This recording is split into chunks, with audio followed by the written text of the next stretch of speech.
Right, now we are going to take a look at some double and half angle identities, and we're going to be working with the evaluating of using these.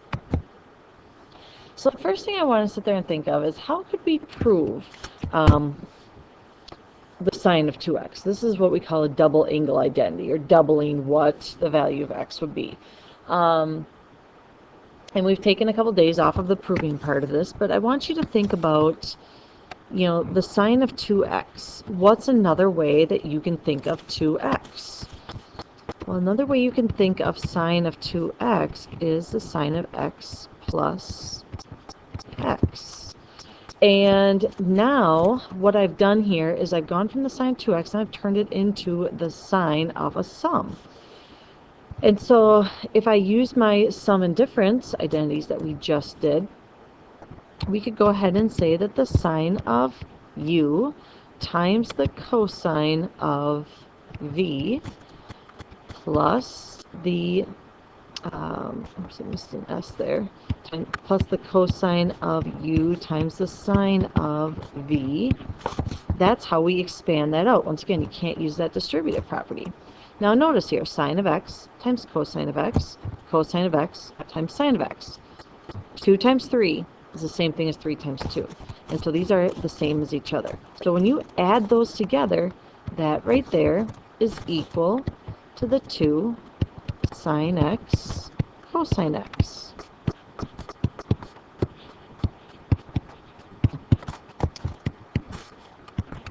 And so here I am just proving that the sine of 2x equals 2 sine x cosine x.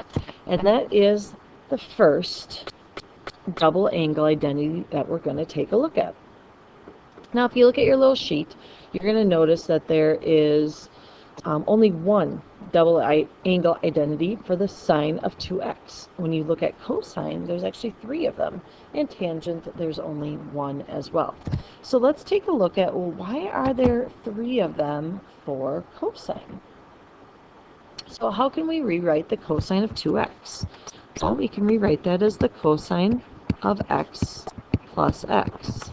When I use my sum and difference identities at this point now, I'm going to take the cosine of x times the cosine of x.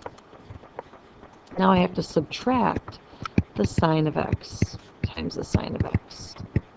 Okay, so x and x is the same thing for both of them. Cosine x times cosine x is cosine squared x, and then sine x times sine x is sine squared x. So there you'll notice one of the 3 identities to work with cosine of 2x. Well, the thing is here is that both of these can get looked at a little bit differently, because you guys know that cosine squared x is part of the Pythagorean identity. And so if I rewrite this as 1 minus, oops, not 1 minus, because I'm going to do 1 minus sine squared minus sine squared x. So what I'm just doing here is I'm rewriting cosine squared x as 1 minus sine squared x. And now I have 1 minus 2 sine squared x. And so there's another way you could write out cosine of 2x. If I were to take a look at over here, well, sine squared x could be substituted here using our trig, our Pythagorean identity as well. So I can do minus, and then I'd be taking 1 minus cosine squared x. Now just be careful, because you got to subtract everything in there, and so you would end up with a negative 1 plus 2 cosine squared x. And in your notes it might have it switched around. Just trying to take a look here. Yeah, they have 2 cosine squared x minus 1, but either way here. So there's 3 different ways that we can think of the double angle identities. Now, that's going to come in handy later on once we start solving some equations. So just kind of keep that in mind. Now, so there's all three of them. So you've got them on your sheet. There they are as well. Now, tangent. When you look at tangent, I could go through that and use the or the sum and difference identity there, but hopefully you see that that's where your double angle tangent identity is going to come from. So what we're going to be using this for is we're going to be looking at trying to solve some values. Now, I also want to know that there's different ways that you can solve these as well. Okay, there's definitely like some shortcuts that you can do. I'm trying to get you guys to use more of the exact value rather than coming up with an approximate value on your calculator, however. Okay, so it says cosine of theta equals 8/17, and theta is between 3 pi over 2 and 2 pi. So that's just telling us right now that we are in quadrant 4. Okay, so that's our goal. Or theta is in, I should say theta is a quadrant 4. And then we have to find the sine of 2 theta, which when you find the sine of 2 theta, you're not necessarily going to be in quadrant 4 anymore. And we'll see that here in a moment. Okay?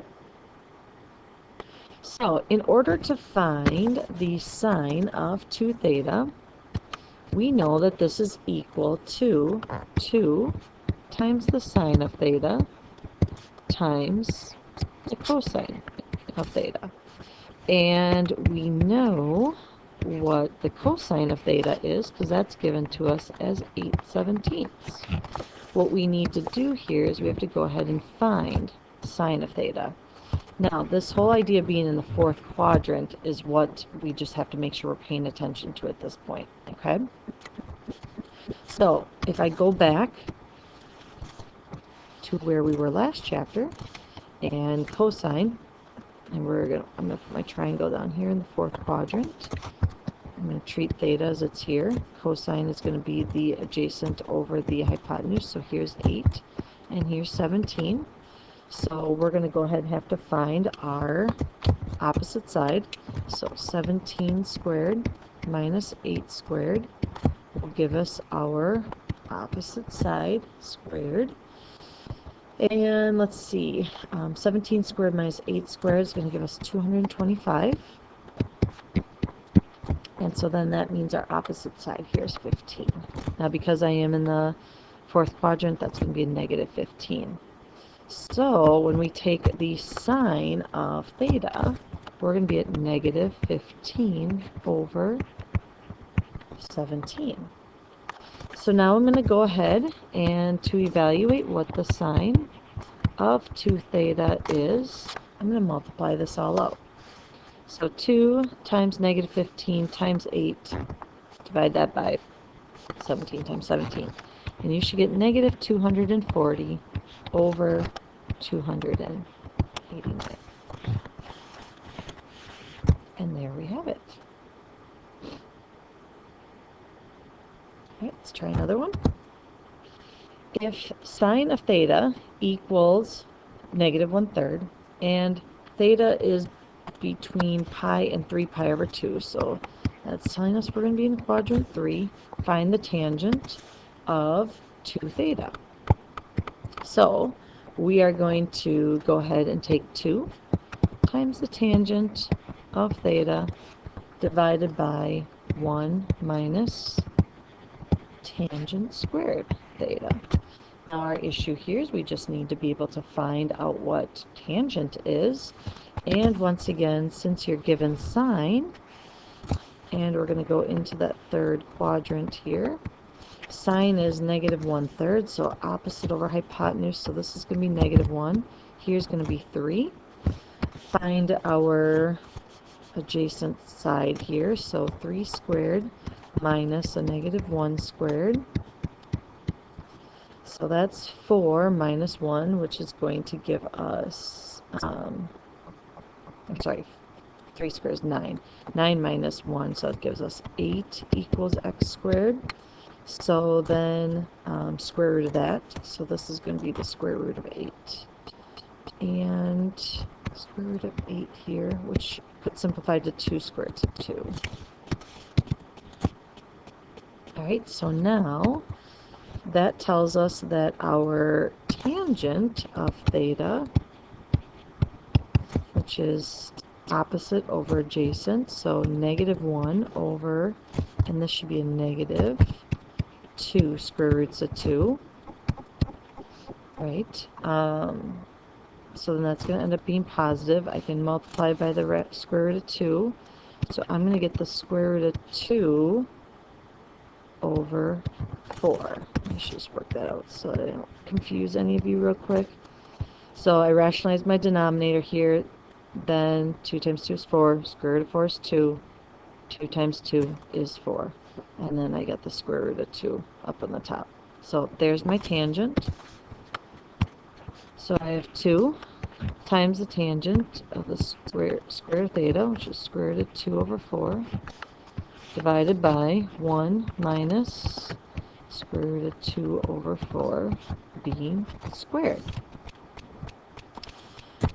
And simplifying this out a little bit here, 2 and 4, so that's 1/2, so I get the square root of 2 over 2. Divide that by, square everything here. This is going to give me 2/16, and then I'm taking 1 minus that, so I'm going to treat this as 16 over 16.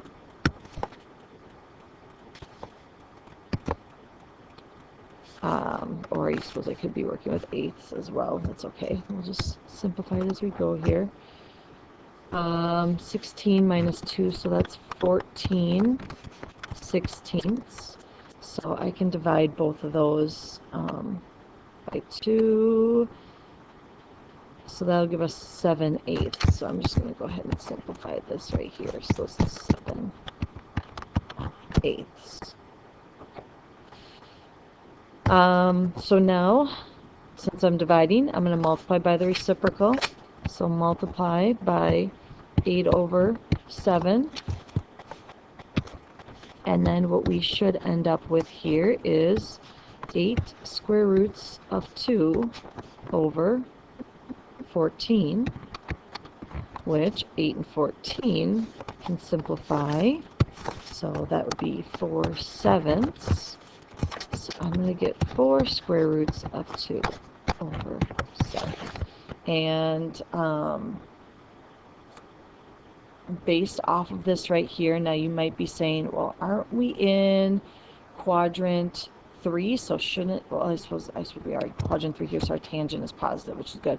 But in this problem here, all of that work's going to be taken care of for us, because depending on which quadrant it might be, it might put us into another quadrant, but usually when you double it, you're going into the opposite, so it stays the same. All right, so what I want you to try and do is see if you can do this one on your own, finding the cosine of 2 theta, and you know, there's a couple different ways you could do it, but try and see if you can come up with how you want to do it, and then hit play. Alright, so here you should get 9/16. If you need to, just pause the video, just kind of try and take a look at things. I saw that my triangle is going to be initially here set up into quadrant 2 as I'm looking for this. And so that helps me just find, I used a cosine squared minus sine squared. Now you don't have to do that one.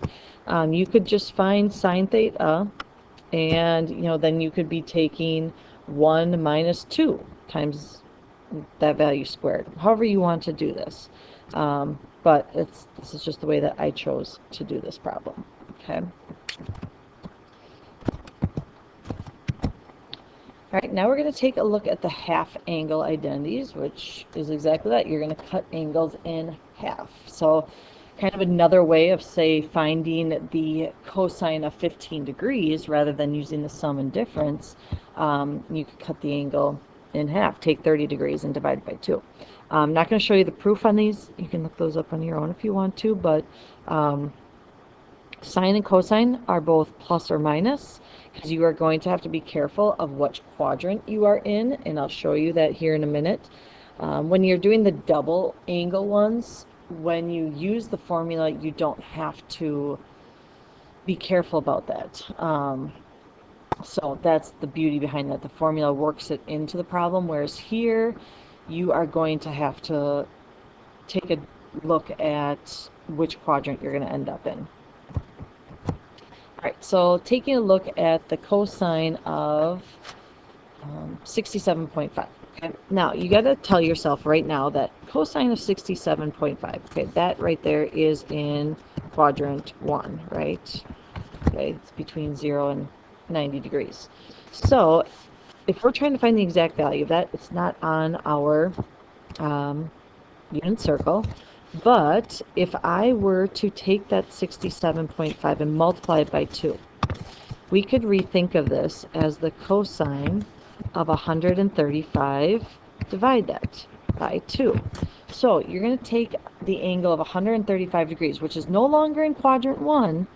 Now you're looking at 135 degrees being in quadrant 2. So that's where this plus or minus is going to work its way in. So there's your angle. So now we're going to use our formula here, which we've got the plus or minus, which we know that we are going to be in quadrant 1, because that's where 67.5 degrees is. So that is going to tell us that you are going to have a positive cosine if you wanted to ignore that for the meantime. And we're going to take 1 minus the cosine of 135 degrees and divide that by 2. So that means that we're taking 1 minus cosine of 135 degrees is the square root of 2 over 2 and divide that by 2. Alright, so when I look here in my numerator, I'm going to simplify this a little bit here. So I get 2 minus the square root of 2 all over 2. Everything else is all over 2. And then when we do our dividing here, this is 2 over 1. We are going to multiply by that reciprocal. So 2 minus the square root of 2 over 2 times 1 over 2. And so now I have 2 minus the square root of 2 all over 4. And then I have to take the square root of our numerator and denominator. So I'm going to take the square root of 2 minus the square root of 2 all over 2. And again, I know it's going to be positive because 67.5 is in quadrant 1. I'm just going to leave this as that. Don't need to really simplify it any further. What about the cosine of 11 pi over 12? So 11 pi over 12, that right there is in quadrant 2. Okay, so in the end here, when we're looking at cosine, let's see, because I've got the cosine right, yep. So cosine here, we know that our answer is going to be negative. Now we don't have 11 pi over 12 on our unit circle. So now if you just take 11 pi over 12 and multiply it by 2, now you're going to get 22 pi over 12, and in 22 pi over 12, well, that's going to simplify to 11 pi over 6. And now 11 pi over 6, that is not in quadrant 2. 11 pi over 6 is in quadrant 4, but remember, you're cutting it in half. So what we're going to do now is we're going to take the cosine of 11 pi over 6, and you're dividing that by 2. So hopefully you can kind of see where that's coming in. Alright, so now if I am working with the cosine, just get my identity in front of me. These are ones that I don't have memorized just because I don't use them enough. And let's see, so we're doing cosine, and we've already said we're in quadrant 2. So we know it's going to be the negative square root here. So then I've got 1 plus, and we're going to take the cosine of 11 pi over 6 and divide all of that by 2. Alright, so 1 plus cosine of 11 pi over 6 is going to give us the square root of 3 over 2. And we're dividing all that by 2. Okay, so we are going to then add. So this is going to be 2 plus the square root of 3 all over 2 divided by 2. Look at that, it's 2 over 1. So 2 plus the square root of 3 all over 2. Multiply that by 1 over 2. And then we get the negative square root of 2 plus the square root of 3 all over 4. Which I can take the square root of 4. So I'm going to take the square root of our numerator. And then I can erase that. There, 2.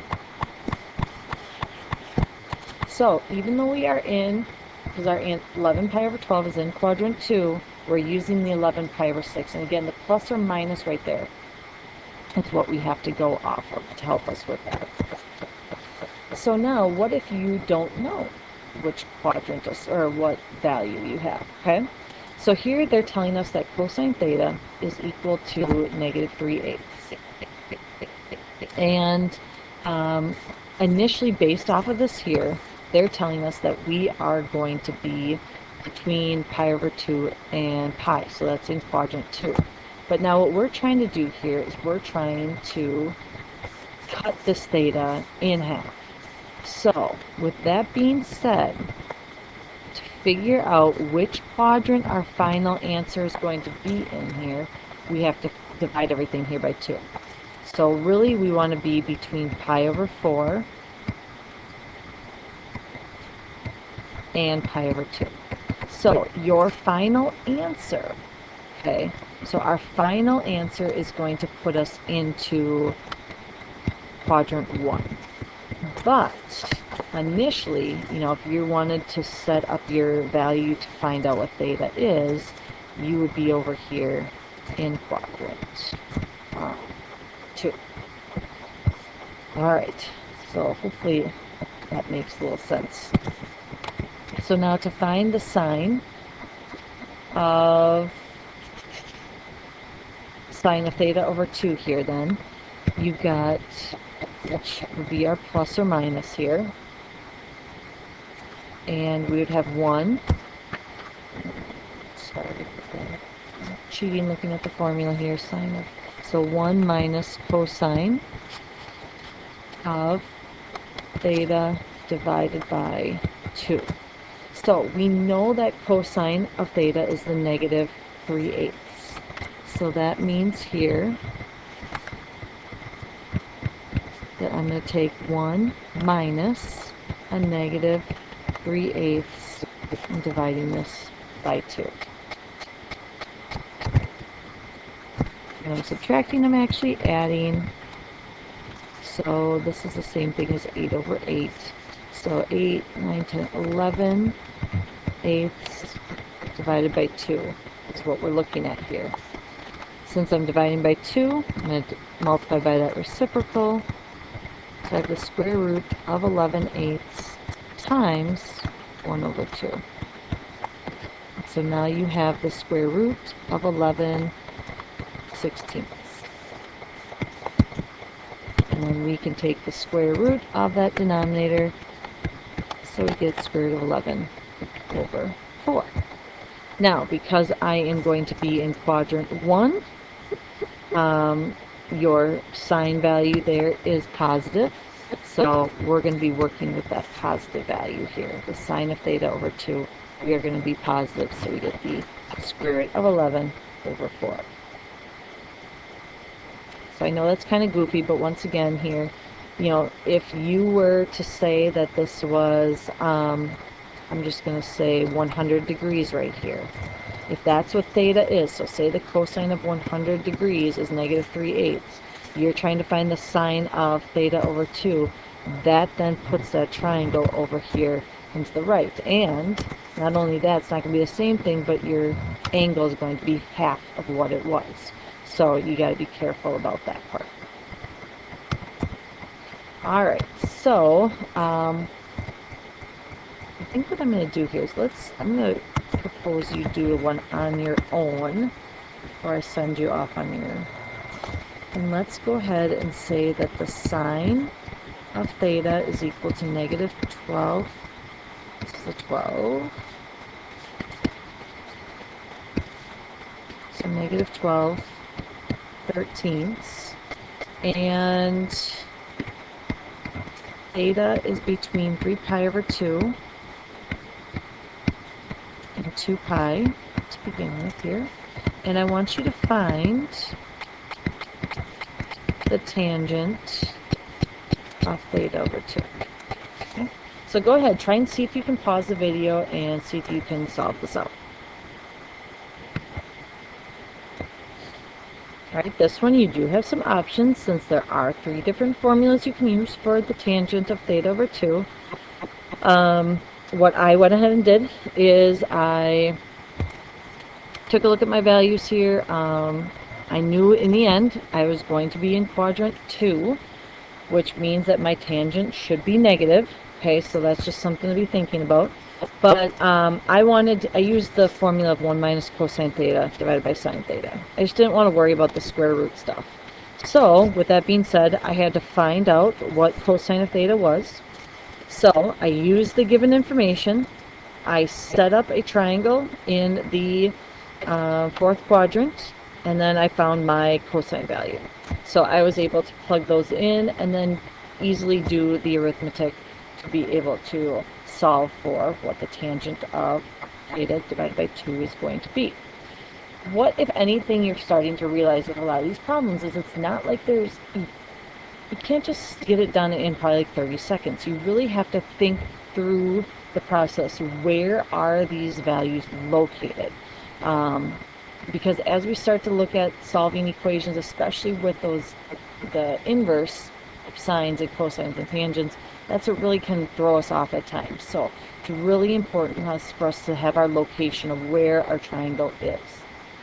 Alright, that is it for this section. If you have questions, make sure you send them my way.